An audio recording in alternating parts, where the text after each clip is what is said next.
Bien, entonces, como les comentaba, había una situación ahí con Skype. No sé qué había sucedido. Espero que ustedes, a menos de que no sea así, me digan si se puede ver la pantalla. Bueno, entonces lo que vamos a revisar este día es sobre cinemática rotacional y en concreto sobre energía cinética rotacional y un nuevo concepto, una nueva cantidad física que nos va a ser útil para posteriormente, la siguiente clase, hablar sobre la inercia, perdón, la torca, que es una cantidad dinámica muy importante para ese tipo de movimiento.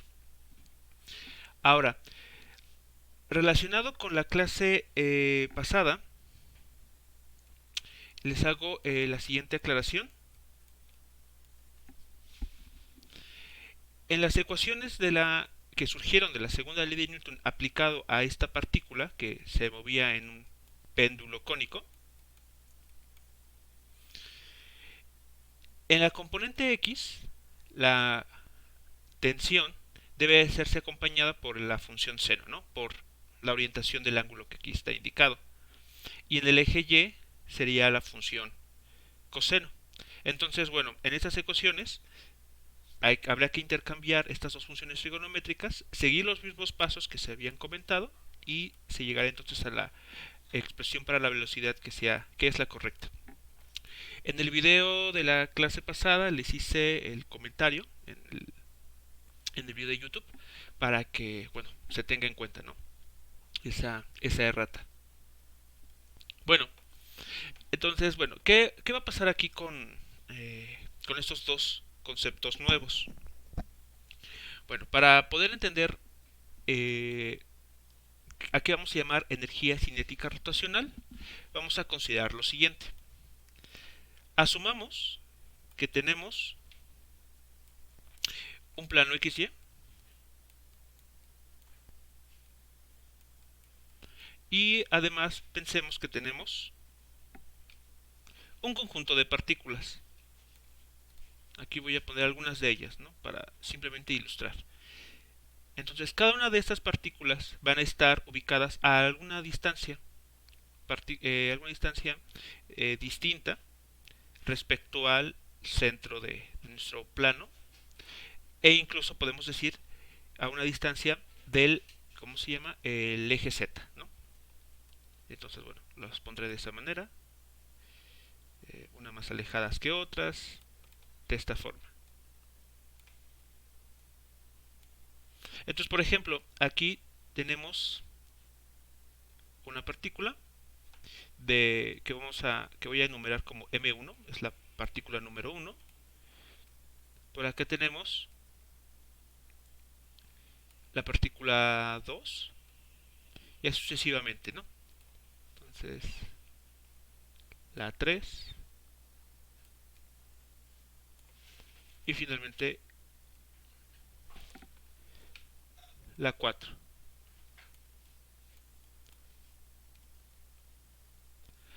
Ahora, si recordamos, nos auxiliamos de un vector llamado vector de posición para poderlas ubicar. Entonces aquí tenemos el vector R1, aprovechando el color, aquí tenemos el vector R3, el vector R2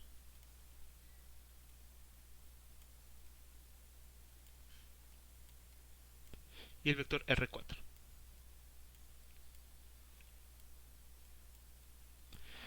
Vamos a asumir que este sistema de partículas va a estar rotando alrededor del eje Z.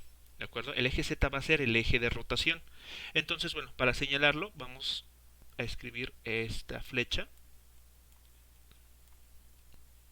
Y esas partículas van a estar rotando todas con la misma velocidad angular, omega. Bueno, vamos a escribir esta idea a manera de un comentario aquí al lado, para tenerla presente esa idea. Entonces, tenemos lo siguiente. Consideremos, consideremos un conjunto de cuatro partículas, como es en la figura, de cuatro partículas puntuales ubicadas cada una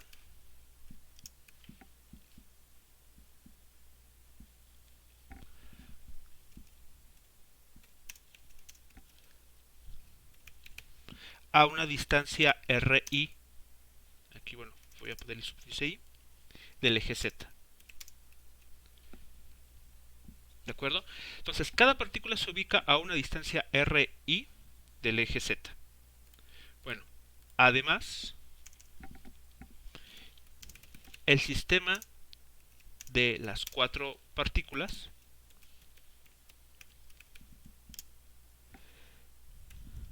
rota alrededor del eje Z con la misma velocidad angular, como se los indicaba. La misma velocidad angular omega. Esto garantiza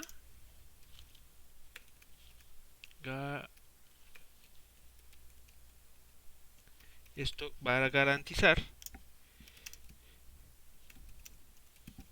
que la distancia relativa entre las partículas se mantenga fija o constante, si se quiere utilizar esa palabra. ¿Qué quiere decir esto? Bueno, que cuando este sistema de cuatro partículas se ponga a rotar alrededor del eje Z, si todas se mueven, y es lo que bueno, vamos a asumir es que así ocurre, se mueven con la misma velocidad angular, la distancia que separa a la masa 1 de la masa 2, la masa 2 de la masa 3 y, por ejemplo, la masa 4 de la masa 1, se mantiene constante. ¿De acuerdo? Ninguna se atrasa respecto a o se adelanta respecto a la otra. Todas eh, van a estar en esas posiciones relativas unas de otras y rotando sobre el eje Z, alrededor del eje Z. Si es claro, entonces, muchachos, digamos, ¿qué estamos queriendo decir al comentarles que todas se mueven con la misma velocidad angular?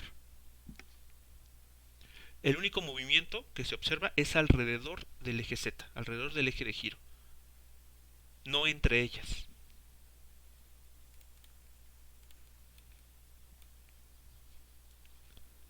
Profe, dicen mis compañeros que si los puede permitir entrar, por favor.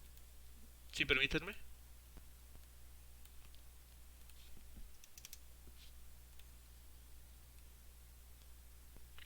Profe, ¿Sí?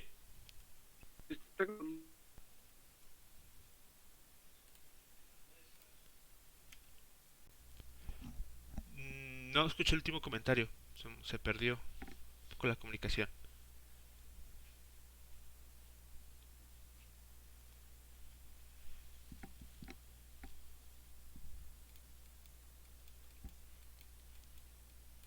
que si la sílaba subida. Bueno, la de... Sí, ya está siendo grabado.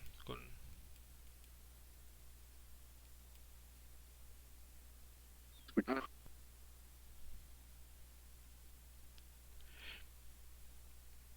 Bien, entonces vamos a continuar con el comentario. Tenemos entonces cuatro partículas ubicadas cada una de ellas a una cierta distancia del eje de giro, que es el eje Z, como aquí se menciona, y todas ellas se mueven con la misma velocidad angular. Eso es un dato muy importante. Bueno, entonces continuaremos el comentario con la siguiente idea. La energía cinética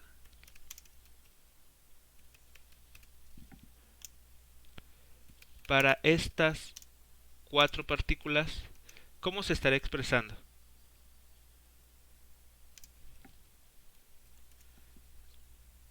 Por ejemplo, ¿cuál es el cuál es la expresión para la energía cinética de una partícula?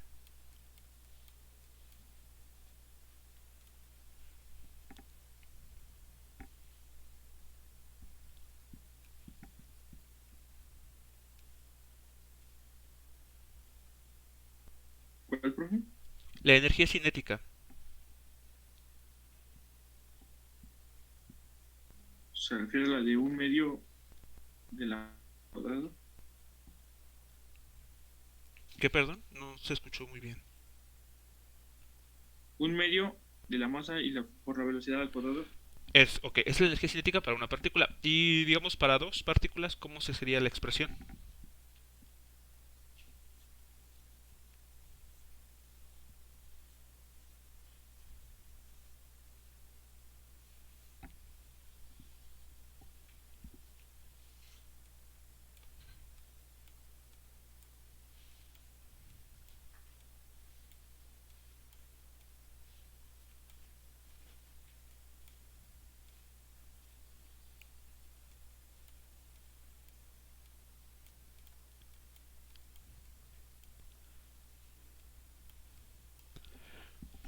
Para ese sistema de cuatro partículas, entonces tendríamos que ir agregando a nuestra energía cinética total la energía cinética de cada una de ellas. Entonces, bueno, a manera muy compacta, pues es un medio de la suma desde la partícula número uno hasta la partícula número 4.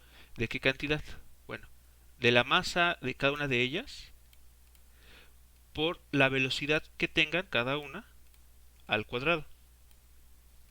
Es así como estaríamos escribiendo la energía cinética para ese conjunto simple de cuatro partículas. Sin embargo, y aquí viene el detalle muy importante, uno nota que pues el movimiento no es a lo largo de una línea recta, sino que es alrededor de un eje, el eje Z concretamente. Entonces podemos utilizar las, ¿cómo se llama? Las relaciones que se comentaron la clase pasada y en las que de ellas ustedes obtuvieron algunas expresiones mediante el cálculo diferencial, que fue bueno parte del ejercicio número 7. Entonces, aquí ponemos nuevamente la suma, eso no cambia, la masa de cada partícula, y entonces recordemos, creo que por aquí había quedado, aquí está, recordemos, la velocidad lineal para un movimiento rotacional se relaciona con la velocidad angular a través de la distancia al eje de giro. ¿De acuerdo? Entonces, en un movimiento circular, este r coincide con el radio. Pero de manera general, esa r no es otra cosa más que la distancia que separa a la partícula, a cada una de ellas, con el eje de giro, con el eje z en este caso. Entonces, aquí podemos hacer la siguiente sustitución. RI, que representa la distancia a la cual se separa cada partícula del eje de giro, por la misma velocidad angular que todas ellas tienen, como se señaló justo en el enunciado de arriba.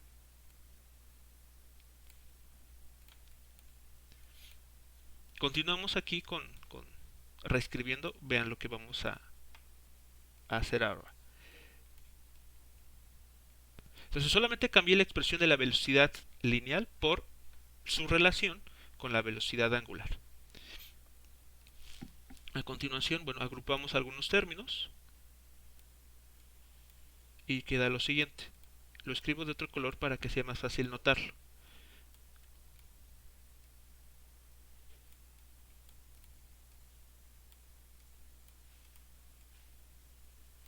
Vean, así estaremos escribiendo esto. Si esto lo reemplazamos o lo escribimos de una forma muy compacta, queda lo siguiente. Queda un medio de una cantidad que voy a llamar I mayúscula, que justamente la I mayúscula representa la suma que ahí está en el color verde, por la velocidad angular al cuadrado. Esa última expresión, ¿a qué les recuerda?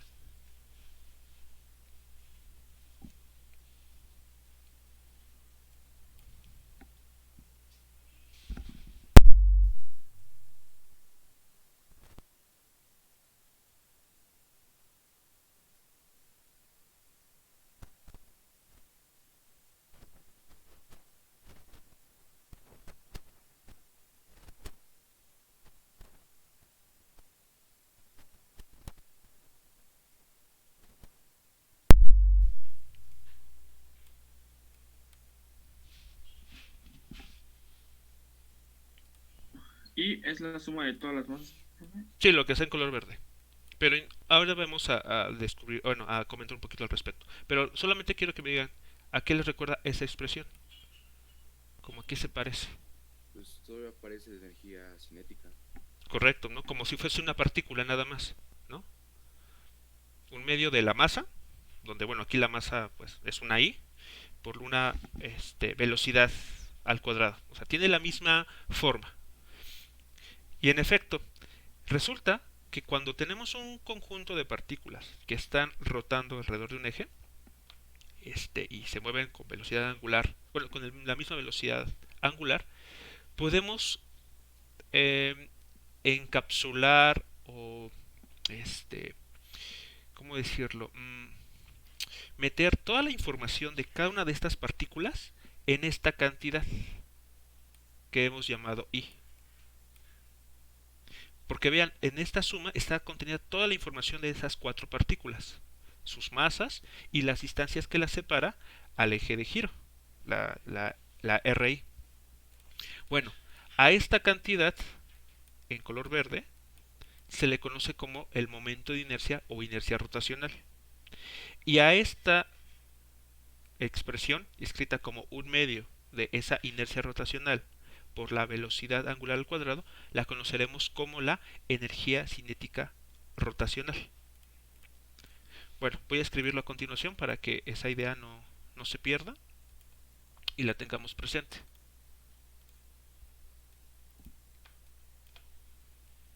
Entonces tenemos la expresión anterior, la última, se conoce como energía cinética rotacional. Entonces, como ven, tiene la misma forma, o una forma muy parecida a la energía cinética que habíamos visto en su momento.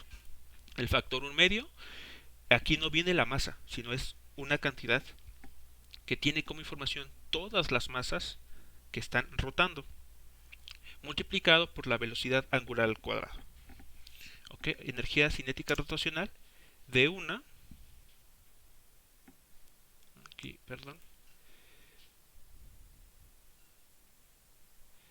aquí, de una distribución discreta de masa. Eh, que rota alrededor de un eje con velocidad angular omega. Bueno, voy a dejar espacio para escribir esa letra. Donde la I mayúscula que ya aparece se conoce como la inercia rotacional o momento de inercia.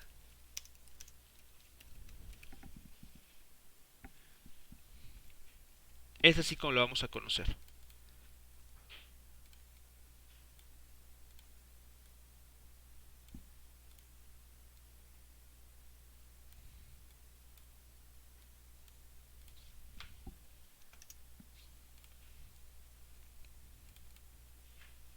Entonces aquí esta la vamos a llamar omega. Bueno, entonces mencionamos esto que está aquí, un medio de esa I mayúscula por omega cuadrada, se conoce como energía cinética rotacional de una distribución discreta.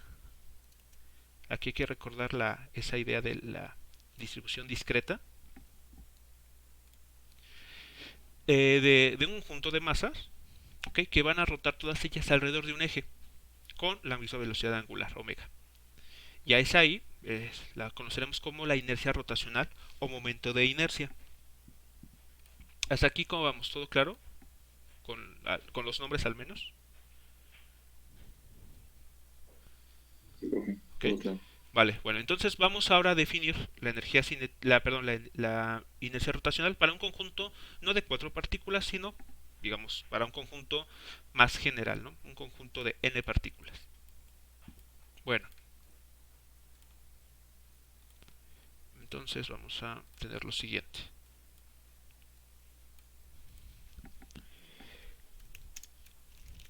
La inercia rotacional, que ya hemos llamado I, indica cómo se distribuye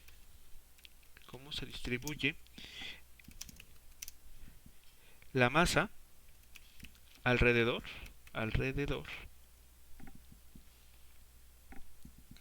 del eje de rotación.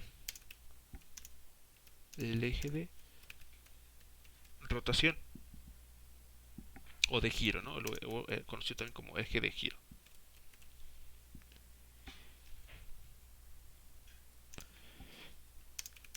En la expresión que vimos, que les puse hace unos momentos, en la expresión que voy a poner a continuación, I igual a la suma del producto de la masa de cada partícula por la distancia que la separa al eje de rotación al cuadrado. Aquí es muy importante recordar esto, que es la distancia elevada al cuadrado desde la primera partícula hasta la enésima, porque podemos tener n partículas, no solamente 4 o 5, sino varias partículas. En esta expresión,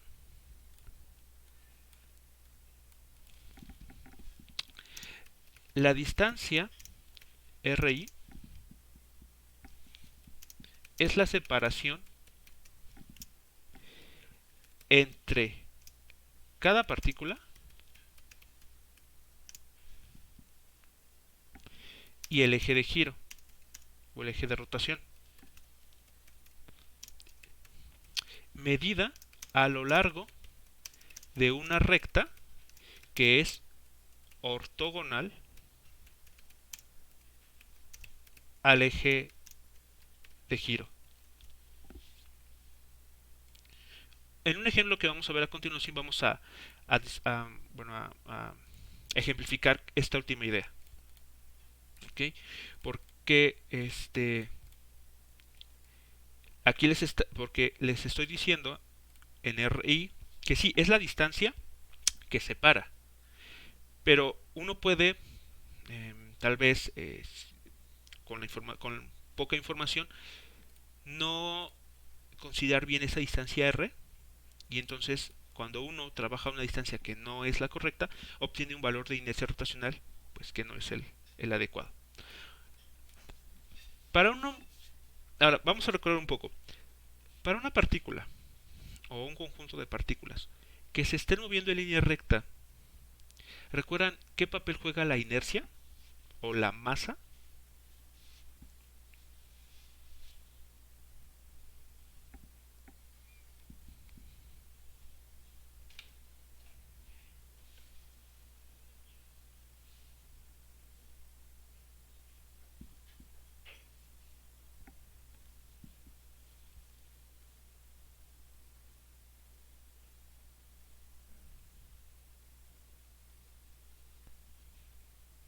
Profe, Sí. o sea, si masa se opondría al movimiento, o sea que tendría menor aceleración. En un movimiento línea recta, ¿no? Ese es el papel de la inercia, ¿no? Si recordamos la segunda ley de Newton, aceleración es igual a la fuerza que se le aplica, o sea, es proporcional a la fuerza que uno aplica para mover un objeto, pero es inversamente proporcional a la masa. Es decir, que no es lo mismo, no vamos a obtener la misma aceleración si queremos mover un tráiler, si queremos mover un carrito de supermercado, ¿no? Las masas son distintas y representan una cierta oposición. ¿Se recuerdan? También lo habíamos visto así, ¿no? La inercia representa una oposición a que un objeto cambie su estado de movimiento. Lo mismo, bueno, pues el valor de la inercia rotacional juega el mismo papel, un papel similar, solo que en lugar de ser como una medida de oposición a un movimiento en línea recta, es una medida de oposición para que un objeto o un sistema de partículas comience a rotar alrededor de un eje. Esa va a ser la interpretación de la inercia rotacional. Si ustedes, por ejemplo, para un sistema o para un eje dado, encuentran un valor de inercia rotacional distinto, ese valor les estará diciendo entonces si para ese eje que se está trabajando será más fácil o no tanto poner a rotar el objeto o el conjunto de partículas que ustedes estén considerando. Vamos a ver, ya les digo, con un ejemplo para visualizar esta parte, ¿no? Cómo se calcula esto.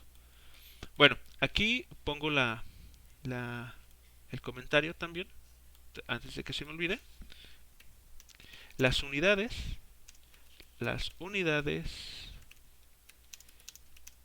de la inercia rotacional y son kilogramo por metro,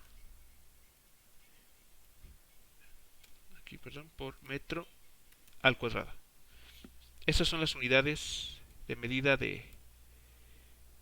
bueno, aquí voy a poner las unidades de medida de la inercia rotacional, son los kilogramos por metro cuadrado. Bueno, vamos a ver un ejemplo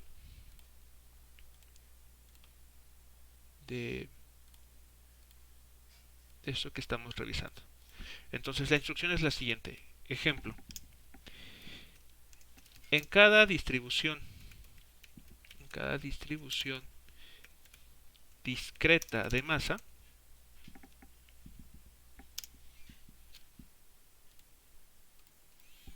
calcule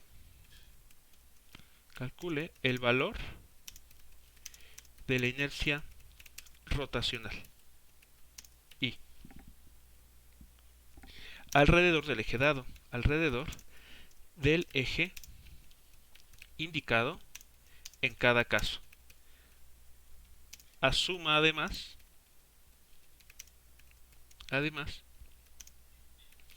que todas las partículas tienen la misma masa m, para simplificar las cuentas solamente. Bueno, aquí yo había preparado unas distribuciones, déjenme ver dónde, aquí están. Aquí está la primera. Vamos a considerar esta como primer ejemplo.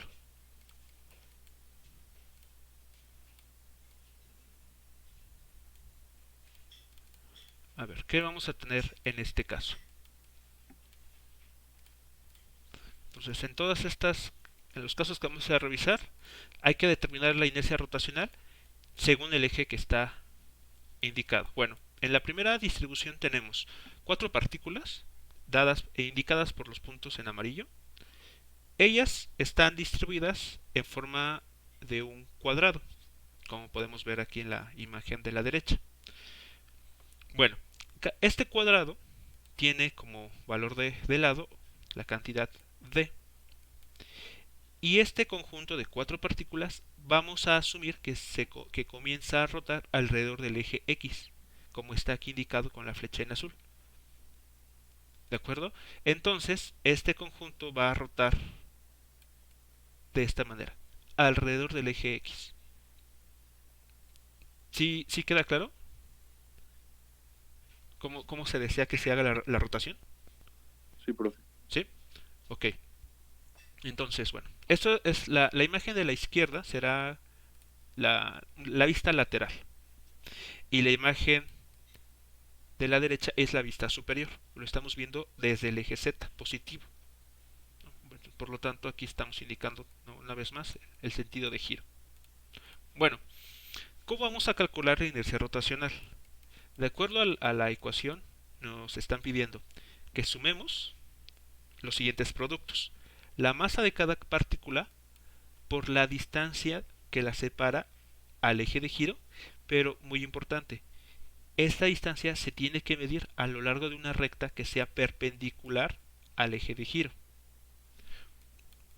Veamos aquí en la figura. El eje de giro es el eje X.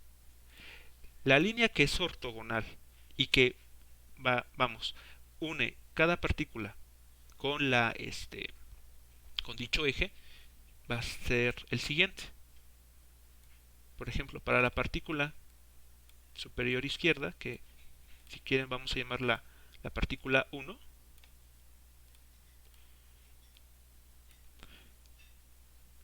esa línea que acabo de dibujar en color azul, nótese, es perpendicular al eje de giro. Por lo tanto, va esta a representar R1. ¿Sí vamos bien? ¿Sí van notando cómo se tiene que construir estas distancias? Porque alguien podría pensar, como me están pidiendo la distancia del eje de giro, pues puedo elegir esta, por ejemplo, ¿no? Esta línea en azul, un poquito chueca que acabo de dibujar. Pues al final del día, pues une, ¿no?, a la partícula con el eje de giro. Entonces no estoy mal. O esta otra. O incluso podría ser más exagerado y considerar esa línea. Pero no, no es una línea arbitraria. Es una línea, es la separación construida a lo largo de una línea que sea ortogonal al eje de giro. Por ejemplo, para la partícula, vamos a nombrarlas, la partícula 2, la partícula 3 y la partícula 4. Entonces, si notamos, para la partícula 2 vamos a tener algo similar. Esta distancia es la que nos interesa. Esa es la distancia ortogonal al eje de giro. Y así sucesivamente. ¿Cuánto miden estas distancias? Ahí señaladas. Estas R1, R2 hasta R4. Un medio de D. Un medio de D, exactamente. Así es, todas ellas miden un medio de D. Entonces, si esta idea quedaba clara en la figura, pues pasemos a encontrar el valor de la inercia rotacional. Para el eje de giro indicado en la figura,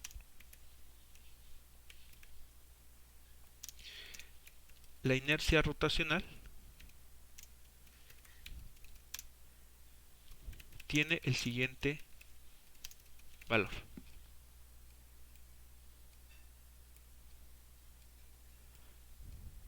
Bueno, entonces vamos a determinarlo.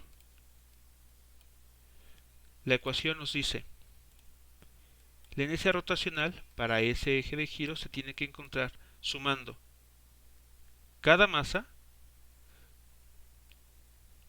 por la distancia que la separa al eje de giro a lo largo de una línea ortogonal.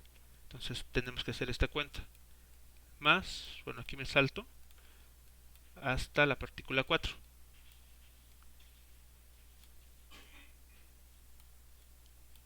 Al cuadrado.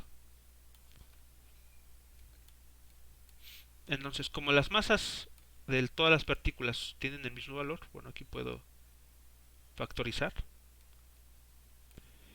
Y entonces, ¿cuánto vale la R1 habían dicho? Un medio de D. Un medio de D. Entonces aquí escribimos un medio de D. Y la ecuación nos lo pide que se vaya al, bueno, que se eleve al cuadrado.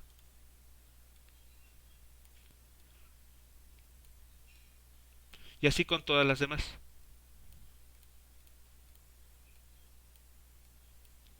Entonces, si ustedes hacen las cuentas ahí con mucho cuidado, ¿cuál será el valor de esa inercia rotacional?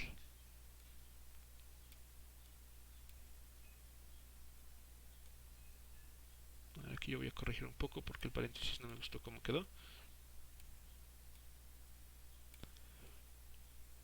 Entonces, si hacen ustedes las cuentas, ¿a qué resultado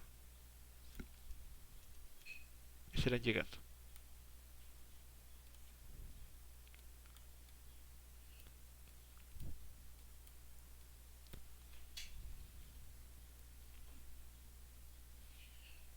Hay que sumar esto que está en amarillo son 4 veces, porque tenemos 4 partículas, todas ellas a la misma distancia. Sería d cuadrada solamente, ¿no? Falta, ¿no? Porque porque eso sería una distancia al cuadrado, no una inercia rotacional. Bueno, ¿Qué? ya final m por d cuadrada. Ah, ok.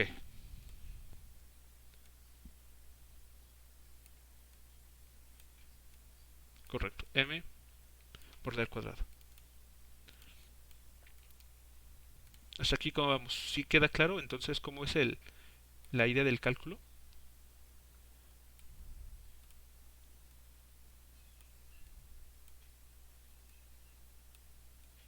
Es cada partícula multiplicarla por la distancia a la cual se encuentra del eje de giro de forma ortogonal, y sumarlas todas ellas, y entonces ustedes obtienen el valor del índice rotacional para esa distribución de masa alrededor del eje indicado.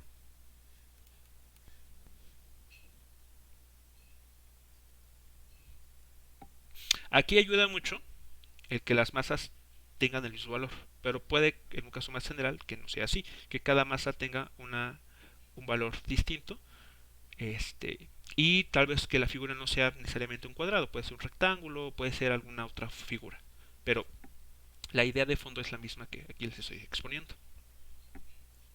Vamos a pasar al siguiente ejemplo. Bueno, no sé si existe alguna pregunta o comentario con este caso.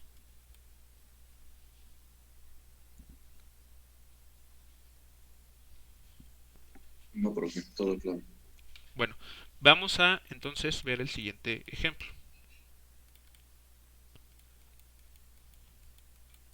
Aquí se quedó. Muy bien. El siguiente ejemplo, el que vamos a ver como el inciso B,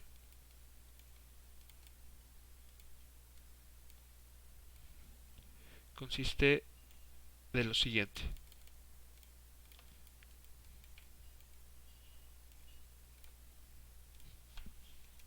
Inciso B. Bueno, para este inciso, lo que se pide es la misma distribución de masa, las mismas 4 partículas distribuidas en forma de un cuadrado, pero ahora nótese, el eje de giro está a lo largo de una de las diagonales de este cuadrado. Entonces se quiere que se rote de la vista lateral de esta manera. Así. Y de la vista superior, así se estaría viendo. Aquí está en azul el eje de giro que vean cruza de forma diagonal en este cuadrado.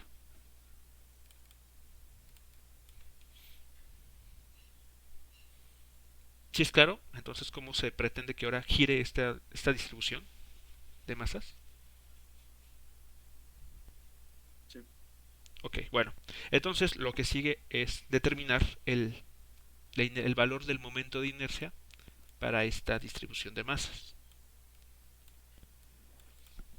Entonces, para el eje de giro seleccionado,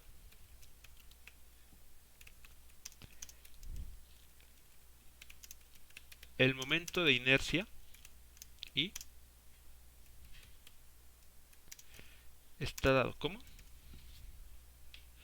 Entonces pueden ustedes utilizar indistintamente inercia rotacional o momento de inercia. Cualquiera de los dos nombres es correcto. Bueno, el momento de inercia nos pide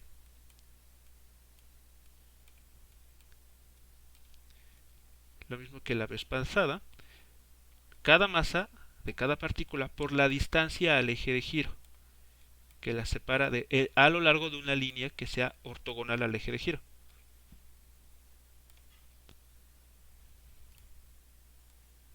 Entonces aquí nuevamente hasta R4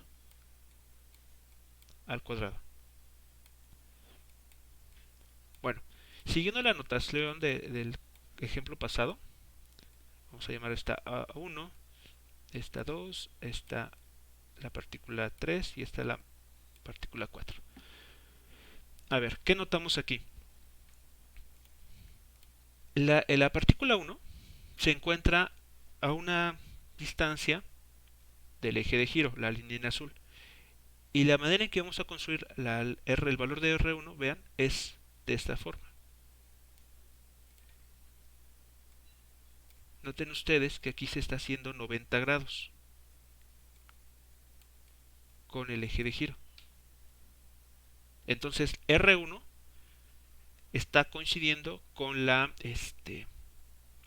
con un medio de la diagonal que surge a partir de la partícula 1. La partícula 3, por su parte, se encuentra a esta distancia del eje de giro, también construido de forma ortogonal.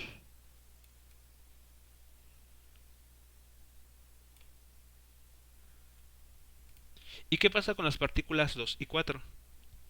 Como ellas se encuentran en el eje de giro, evidentemente la distancia R2 y R4 son 0. Ahí no hay nada que decir. Como están justo paradas en el eje de giro, pues la distancia a este es 0. ¿Cómo vamos? ¿Sí va quedando claro aquí cómo cambian ahora las distancias? ¿Cómo se tienen que tomar en cuenta?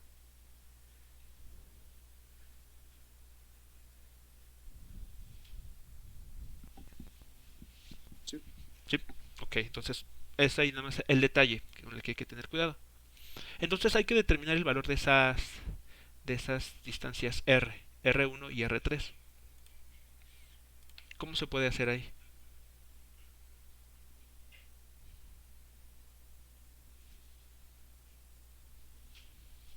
Los voy a nombrar aquí R1, que es esta distancia pequeña en color rojo, y acá abajo es R3. ¿Cuánto valdrán cada una de ellas? Lo podemos terminar por teorema de Pitágoras, ¿no? Así es. Tenemos la diagonal entre, o sea, de la partícula 1 a la partícula 3. Los catetos serían D y D. Ajá. La medida solo es la mitad de la hipotenusa que vamos a determinar. Ok. Entonces, aplicando el teorema de Pitágoras, en este caso tú lo estarías aplicando al triángulo que se forma de esta forma, de esta manera, ¿no? Así, por lo que entiendo. Ok, entonces R1 y R3 serían cada una la mitad de esa diagonal. Muy bien, ¿y cuánto valdría? Aplicando el famosísimo teorema de Pitágoras.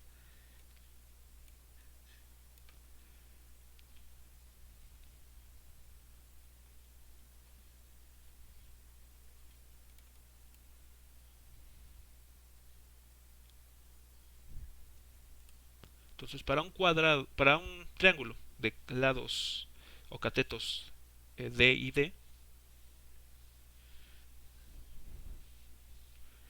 ¿cuánto vale su hipotenusa? Raíz de 2D. Raíz cuadrada de 2 por D. Muy bien. Entonces, ese es el valor de la línea en azul que ahí aparece.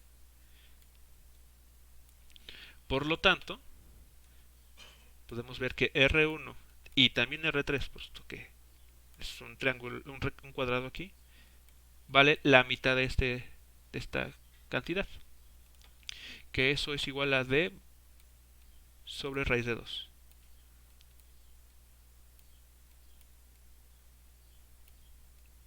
¿Sí es claro, muchachos? Ahí, ¿cómo se hizo cómo se obtuvo esa conclusión? Solamente tomar esta longitud y dividirla entre 2.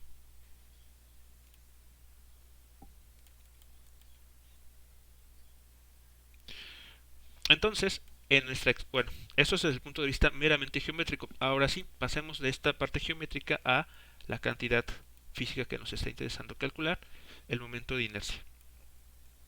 Entonces, como en el caso pasado, como la masa es la misma, la podemos factorizar. Y ahora solamente tenemos la contribución de 2 de las masas, ya no de las 4. Y estas están separadas por una distancia d entre raíz de 2 del eje de giro, la cual se tiene que elevar al cuadrado y se tiene que sumar con la siguiente. Entonces se suma consigo mismo. ¿Y eso cuánto da una vez que hacen las simplificaciones?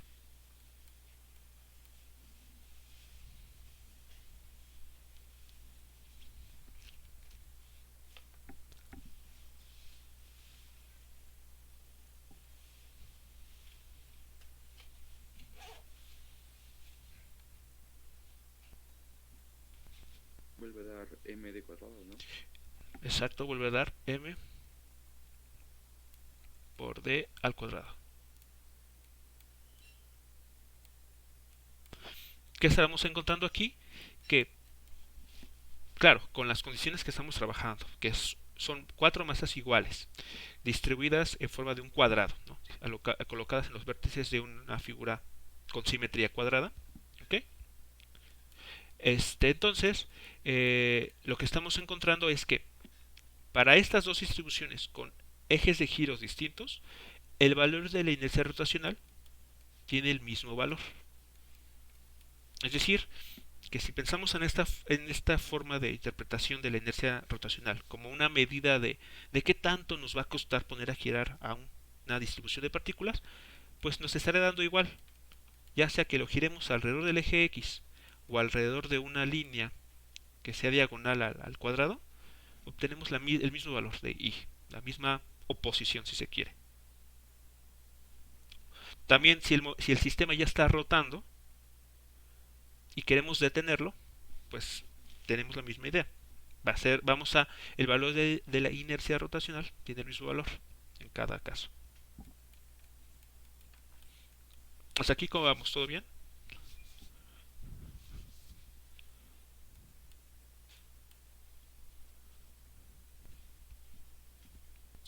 Sí, bueno, entonces, y para terminar con estos, vamos a ver ahora a considerar uno en el que la inercia rotacional pues adopte un valor distinto,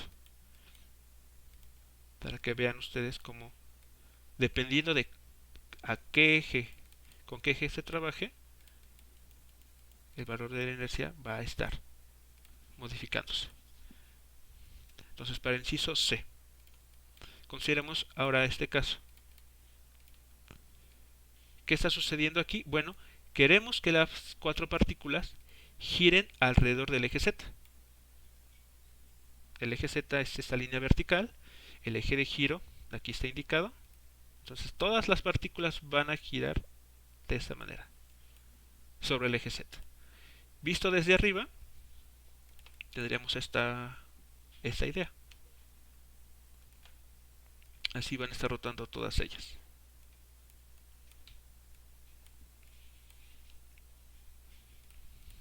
Bueno, entonces en este caso, ¿qué sucederá con la distancia que separa al eje de giro? Bueno, la vista lateral nos ayuda a determinar a ver cuánto vale esa distancia y cómo va a estar ubicada. Una vez más, las distancias RI se tienen que construir a lo largo de una línea que sea ortogonal al eje de giro. Por lo tanto, por ejemplo, consideremos esta partícula. La distancia que la separa al eje de giro, pero que se construya a lo largo de una línea ortogonal, será esta.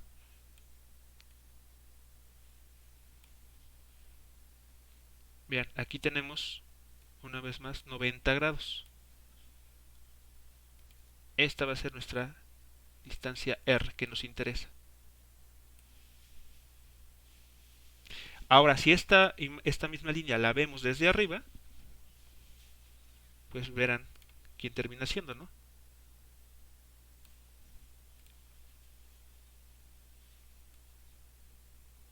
Esta distancia, ¿no? En esta dirección. Que, bueno, pues coincide con el problema pasado, ¿no? Es la misma distancia que se calculó hace unos instantes. Pero aquí la figura de la izquierda, la figura lateral, ayuda a visualizar por qué esa distancia es ortogonal al eje de giro, por qué se tiene que tomar a esta como la distancia correcta. Muy bien, entonces, ¿cuánto vale la inercia rotacional para este eje? Para el eje de giro en el eje Z.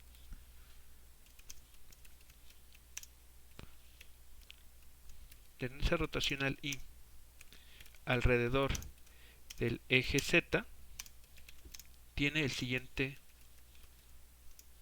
valor.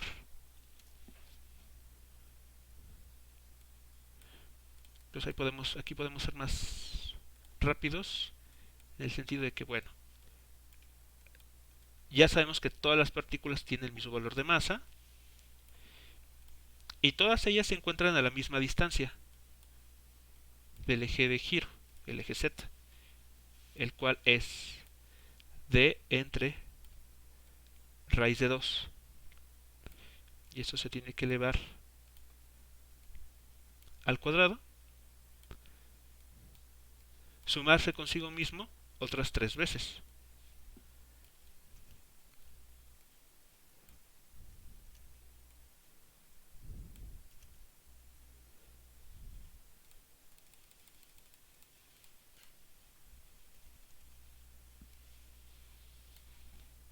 ¿Y cuánto les estaría dando este valor de inercia rotacional?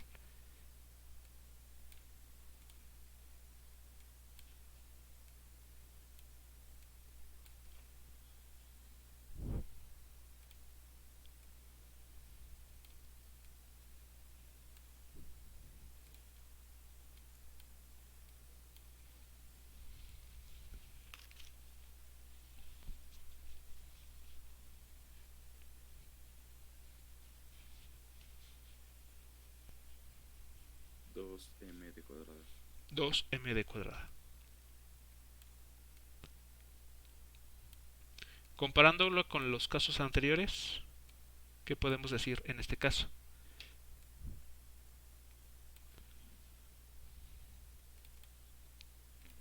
En este último caso.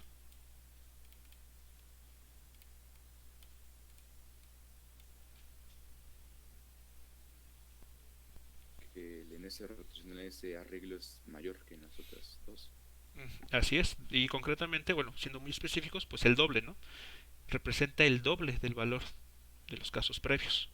Entonces, cuando este sistema de partículas se quiere poner a rotar alrededor del eje Z, tiene asociada una inercia rotacional con el valor de 2 veces md cuadrada, el cual es 2 veces cualquiera de los dos pasados, ya sea alrededor del eje X o a lo largo de de un eje que pase por una de las diagonales del cuadrado. Profe, ¿y eso Sí. pasa con cualquier figura? ¿En qué aspecto te refieres que si eso pasa? O sea, si fuera otro tipo, que no fuera un cuadrado, también sería lo mismo el doble. Ok. Eh, Mucho va a depender, como en la observación que haces, el tipo, cómo esté distribuida la masa alrededor del eje de giro. Si supones, por ejemplo, que sea no un cuadrado, sino un rectángulo, entonces, en ese caso, podría ser que los 3 incisos que revisamos sean totalmente distintos, porque ya se pierde la simetría del cuadrado. Y no solamente eso, ¿qué pasa si cada masa tiene un valor distinto? También la distribución de masa alrededor del eje de giro cambia. Entonces, eso es un detalle a considerar. Entonces, los resultados que estamos aquí obteniendo, vamos a pensarlo así, son para el caso muy concreto en el que tienes 4 partículas de masas iguales distribuidas en forma de un cuadrado. Ok, ¿Ok? gracias. Si ustedes cambian la forma en que estas 4 masas están distribuidas alrededor de cada uno de los ejes y además cambian el valor de las masas, el valor de las inercias rotacionales van a ser distintos incluso en cada uno de los incisos aquí revisados. ¿Ok? Pero bueno, es muy pertinente la pregunta. Entonces no se vean con la idea de que esto siempre va a suceder, no. Repito, mucho va a depender de la geometría del problema, si es un cuadrado, un rectángulo, un triángulo también. Ahora, en un triángulo, pues tenemos distintos tipos, ¿no? Si es un triángulo equilátero o un triángulo isósceles o de algún otro tipo. Entonces, mucho depende aquí de la geometría del problema. ¿Alguna otra pregunta, comentario sobre estos 3 ejemplos?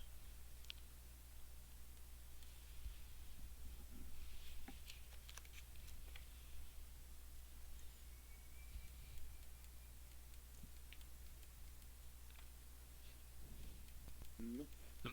Bueno, entonces, a ver, aquí me voy aquí hacia arriba.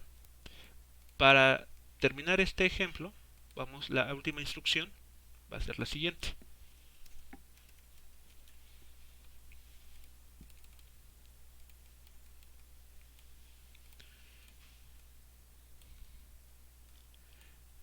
Entonces, a ver, ejemplo. En cada distribución, en cada distribución anterior,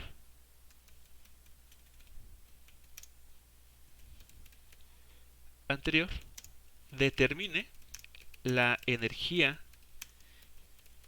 cinética rotacional si cada masa tiene el valor de 1 kilogramo, D tiene el valor de 1 metro y la velocidad angular omega vale 5 radianes sobre segundo.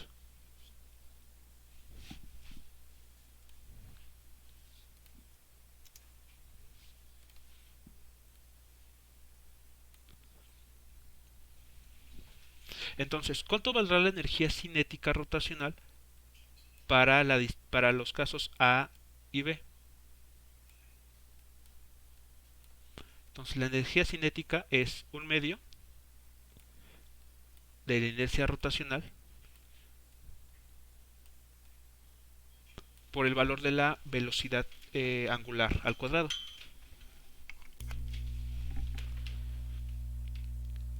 Entonces, si sustituimos los valores, bueno, nos quedó en ambos casos m por d al cuadrado, ¿no? Ese es el valor de inercia rotacional por la velocidad angular al cuadrado. Si sustituyen los valores aquí dados, ¿cuánto valdría esa energía?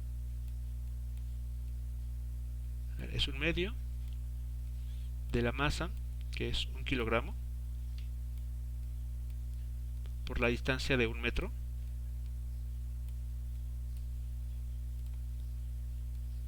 al cuadrado, por la velocidad angular.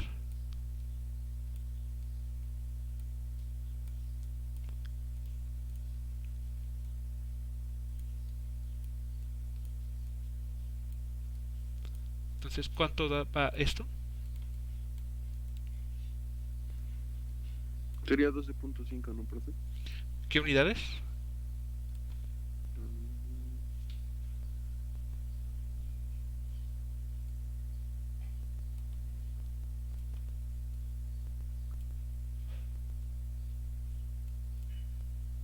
Si es energía, hablamos de joules, ¿no?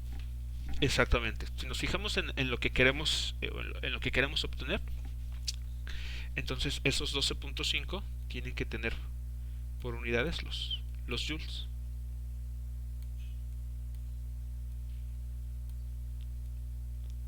Ahora, una observación aquí importante.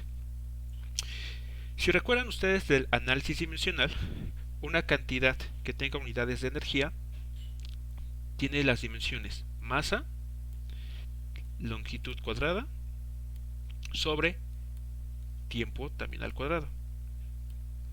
¿Qué pasa con los radianes? ¿Recuerdan qué sucede con los radianes?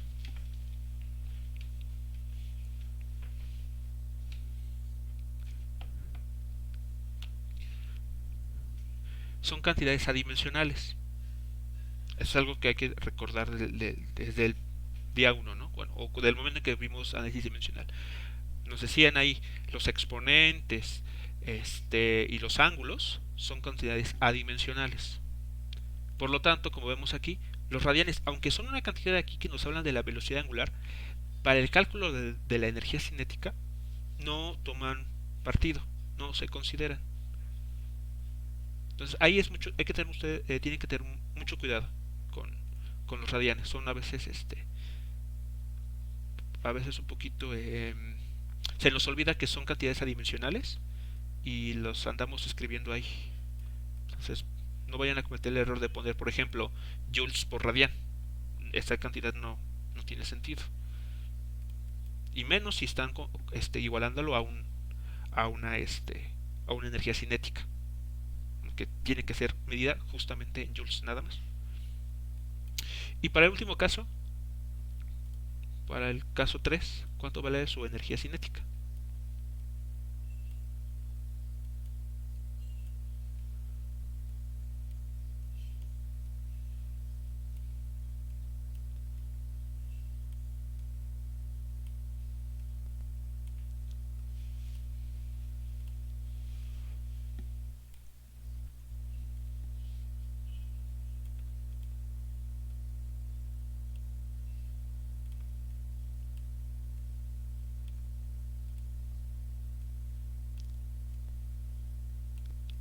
Sería 25 joules, ¿no, profe? 25 joules, así es.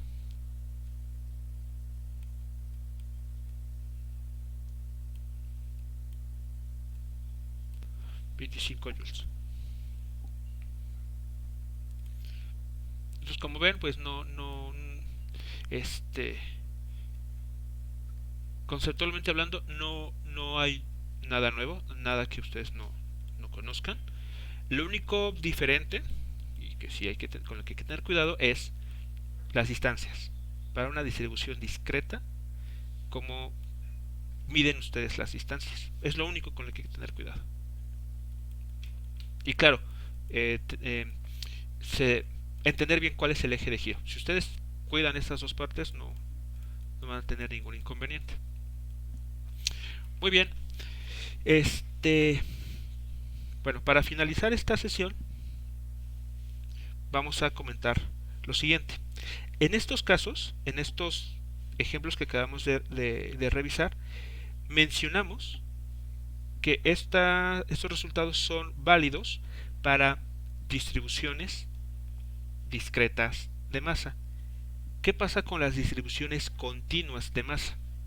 ¿Recuerdan que era una distribución continua?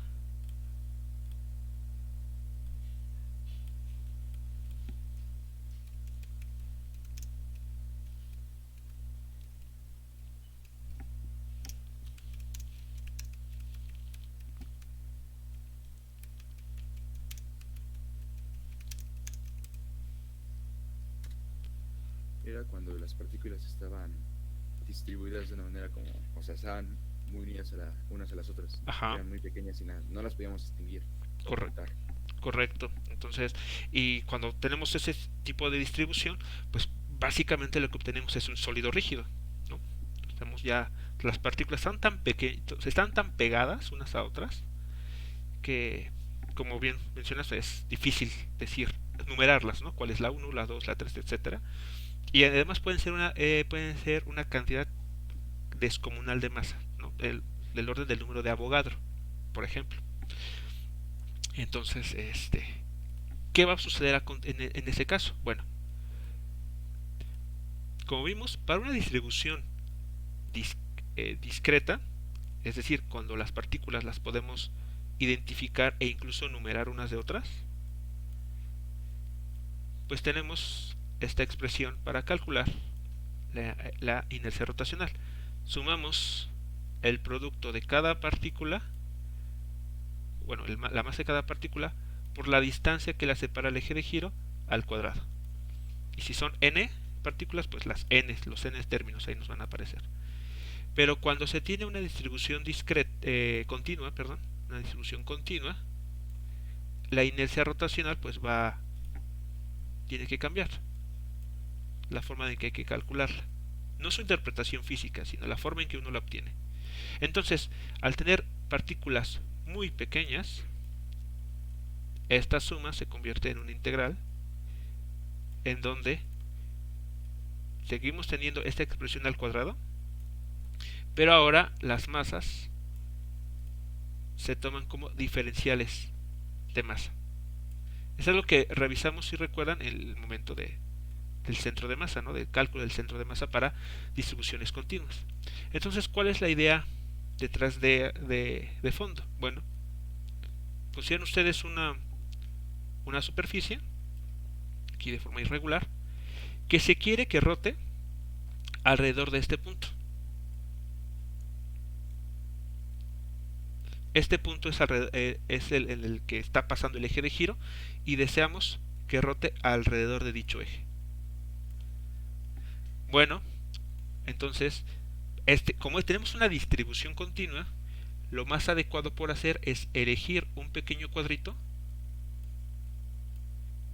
que represente un pequeño trozo de materia o de masa de este objeto.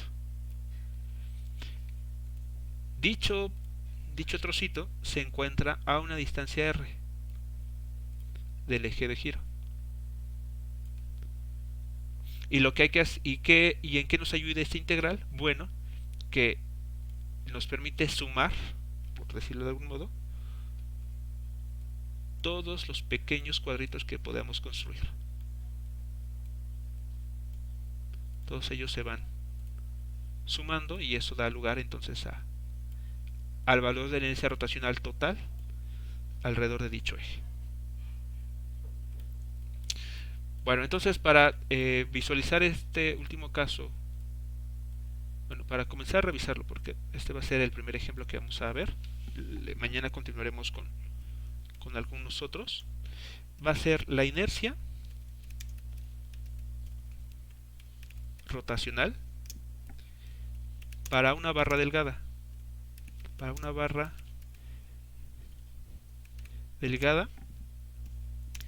que va a tener longitud L y masa M mayúscula, que gira alrededor de un eje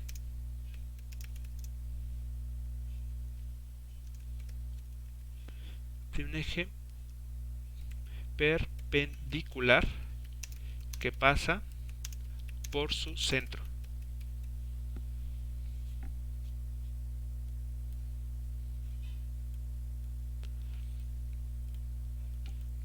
Este es el ejemplo que vamos a mostrar a continuación. Entonces, tenemos una barra muy delgada, aquí mostrada, y esta barra, como nos lo comentan allí en el encabezado, tiene una longitud L.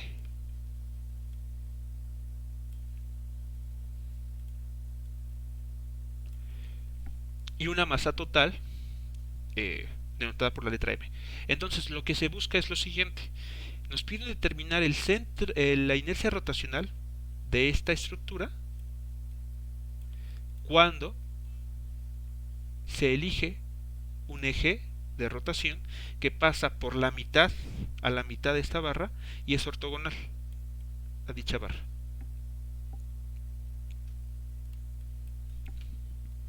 Entonces, la idea de fondo que hay que estimar, pues es evidentemente esta cantidad.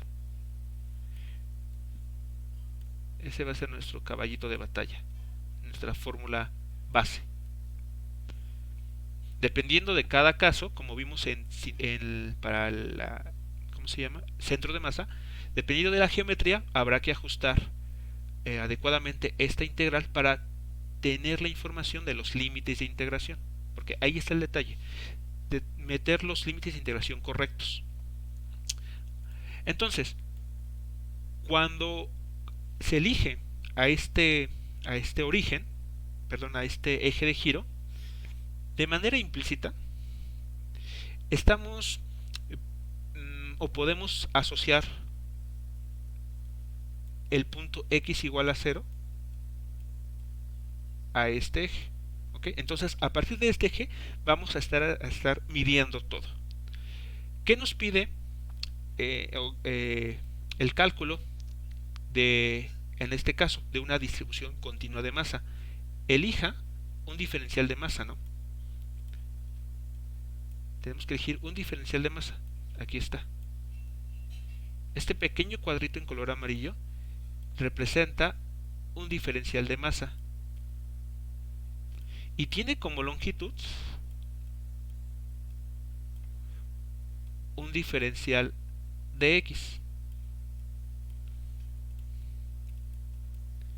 Entonces, este pequeño cuadrado en color amarillo, pues se puede mover a lo largo de toda la barra. ¿Qué más necesitamos para el cálculo de la inercia rotacional?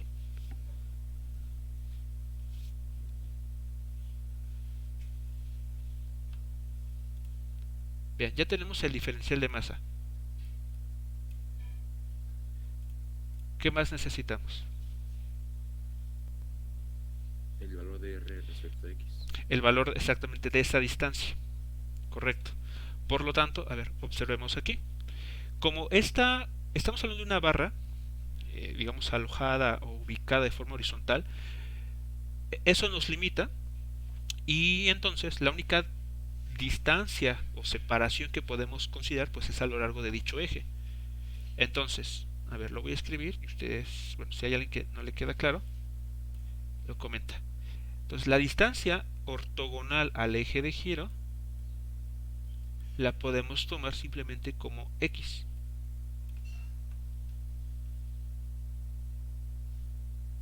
¿Sí estamos de acuerdo? Es la única distancia a la cual podemos estar aquí trabajando, puesto que la barra está totalmente horizontal. Entonces, ese cuadrito amarillo se encuentra a una distancia x del eje de giro, la línea en color blanco. Bueno, continuamos. Algo que hay que recordar para las distribuciones continuas de masa es que tenemos una cantidad llamada densidad lineal de masa, la cual es la razón entre la masa total del objeto y la longitud que este objeto pues tiene. Pero a su vez, esta razón también es igual a elegir un pequeño trozo de ese material, el diferencial de masa, y que tenga una distancia o una longitud muy pequeña, diferencial de x. Por lo tanto, de aquí ustedes pueden obtener que el diferencial de masa se puede escribir como la masa total del objeto entre su longitud, el diferencial de x. ¿Sí estamos de acuerdo? Un simple despeje.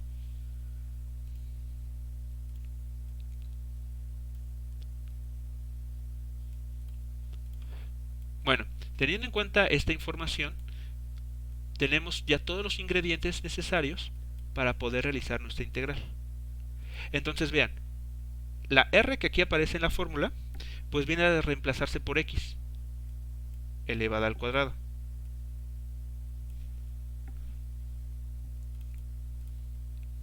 Lo pongo incluso del mismo color. X elevada al cuadrado. El diferencial de masa, como vemos aquí abajo, se puede reemplazar por el valor total de la masa entre la longitud que tiene, diferencial de x. Entonces, visto de esta forma, o escrito de este modo, es más fácil poder identificar los límites de integración. ¿Cuáles serán esos límites de integración, muchachos? ¿Desde dónde a dónde tiene que moverse este cuadrito en color amarillo para cubrir toda la barra?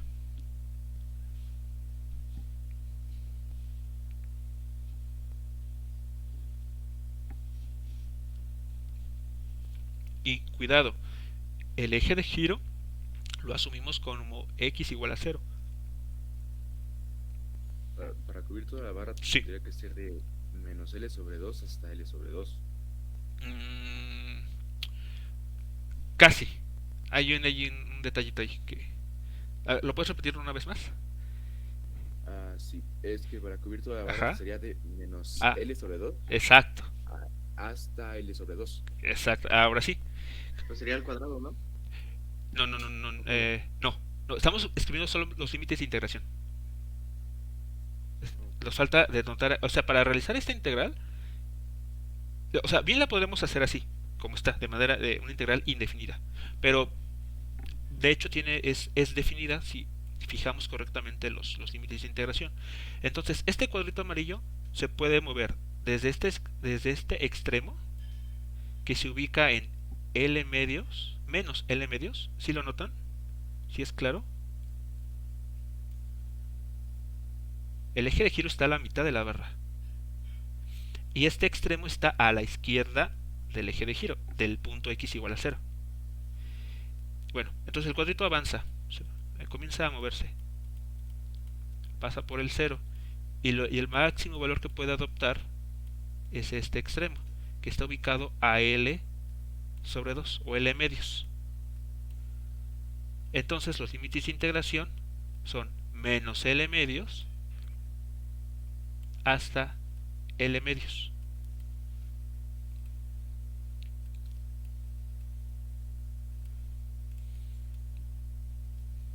¿Sí es claro? Aquí. Aquí el secreto está en identificar correctamente los límites de integración.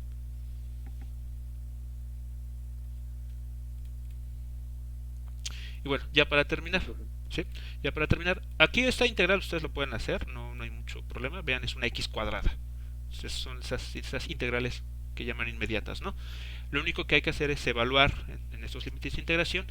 M sobre L es constante, es una cantidad constante. Y bueno, haciendo los pasos necesarios, aquí algebraicos, uno puede llegar a que la inercia rotacional para una barra que gira sobre un eje que pasa por su centro o por la mitad de esta barra tiene este valor: masa por la longitud al cuadrado entre 12.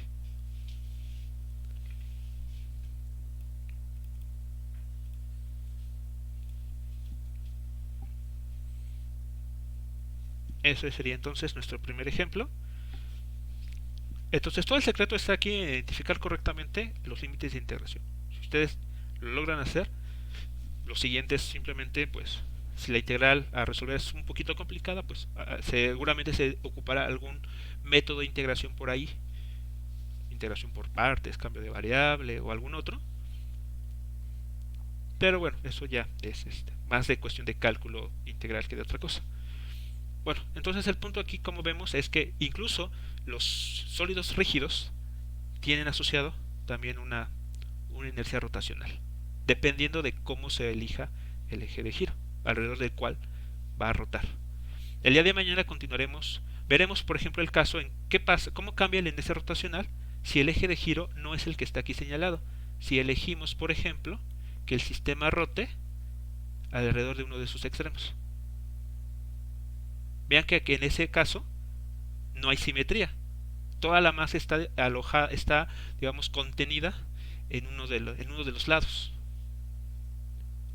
Mientras que aquí está uniformemente distribuida tanto a la derecha e izquierda del eje de giro. Entonces la geometría, pues, evidentemente tiene mucho que ver.